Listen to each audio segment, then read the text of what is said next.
एक समय की बात है। किसी नगर में ठाकुरदास नाम का एक दुकानदार रहता था, जिसकी नगर के बाजार में कपड़ों की एक छोटी सी दुकान थी। कभी कभार भूले भटके उसकी दुकान पर कोई ग्राहक आ जाता था, अन्यथा वो पूरे दिन अपनी दुकान पर खाली ही बैठा रहता था। ठाकुरदास बहुत सीधा साधा व्यक्ति था। वो भोलेनाथ का परम भक्त था। हर समय ओम नमः शिवाय का जाप करता रहता और भोलेनाथ के भरोसे अपना जीवन जी रहा था। दूसरी तरफ उसकी पत्नी को उसकी भोलेनाथ की भक्ति जरा भी नहीं भाती थी। अरे ये पूजा पाठ छोड़कर कुछ कमाई की भी सोच लो। जब देखो तब भोलेनाथ के सामने खड़े हो जाते हो। इस घर को चलाने तुम्हारी भोलेनाथ नहीं आएंगे? अरे भाग्यवान, ऐसा मत कहो। सारी सृष्टि भोलेनाथ ही चला रहे हैं। अच्छा, अब बातें मत बनाओ और जाकर दुकान खोलो। क्या पता कोई गलती से आ ही जाए।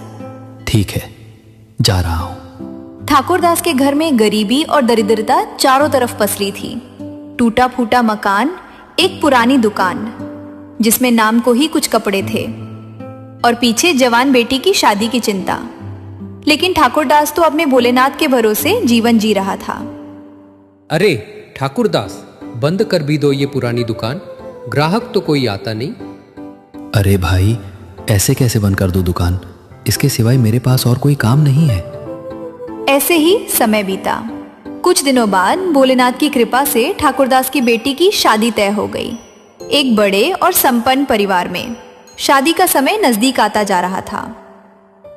सुनो, शादी के खर्चे के बारे में कुछ सोचा है? कहाँ से और कैसे करोगे?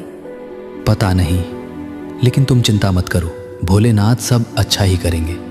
भोलेनाथ कैलाश से आकर क्या तुम्हें कोई खजाना दे जाएंगे?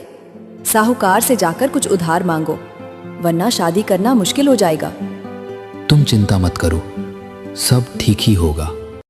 बेटी की शादी के कुछ एक हफ्ते पहले ठाकुरदास के समधियों ने उसे बुलाया और कहने लगे, और बताओ ठाकुरदास जी, शादी की तैयारियां कैसी चल रही हैं?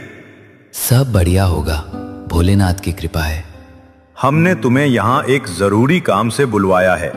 असल में हमारा लड़का शादी में मोटरसाइकिल लेना चाहता है, तो तुम हमें नगद 40,000 रुपए दे देना। हम मोटरसाइकिल खुद खरीद लेंगे। 40,000 रुपए? लेकिन वो... क्या हुआ? पैसे नहीं है तो मना कर दो, हम बारात लेकर नहीं आए। नहीं, आप ये क्या कह रहे हैं? 6 दिन बाद तो शादी है, बारात नहीं आई तो हम लोगों को क्या जवाब देंगे? मेरी बेटी की बहुत बदनामी होगी। ठीक है, तो तुम 5 दिनों में पैसों का इंतजाम कर लो, और जब तुम रकम ले आओगे तभी हम बारात लेकर आएंगे। ठीक है, जैसा आप कहते हैं वैसा ही होगा। मेरे भोलेनाथ कृपा करेंगे। मैं 3 दिन में सारी रकम आपको लाकर दे दूंगा। परेशान होकर ठाकुरदास घर पहुंचता है और अपनी पत्नी को सारी बात बताता है। अरे ये तुम क्या कर आए? 3 दिन में 40,000 रुपए कहाँ से आएंगे? अब क्या होगा? मेरी बेटी की शादी कैसे होगी? तुम चिंता मत करो, मैं सारा इंतजाम कर दूंगा। हमारी बेटी की शादी जरूर होगी। बोल तो ऐसे रहे हो जैसे कोई खजाना मिल गया हो। 40,000 रुपए तुम 3 दिन क्या 3 साल में भी नहीं कमा पाओगे। मैं 3 दिन में पूरे 40,000 उन्हें दे दूंगा। मेरे भोलेनाथ कृपा करेंगे और सब ठीक हो जाएगा। देखती हूँ अब तुम्हारे भोलेनाथ कितनी मदद करते हैं। हे प्रभु, हे मेरे भोलेनाथ, आपका ही आसरा है। मदद कीजिए प्रभु, मदद कीजिए। चिंता में डूबा हुआ ठाकुरदास अपनी दुकान पर जाकर बैठता है और मन ही मन भोलेनाथ को याद करता है। बैठे बैठे सुबह से शाम और शाम से रात हो जाती है और ठाकुरदास की दुकान पर एक भी ग्राहक नहीं आता। आ गए? कुछ कमाई हुई?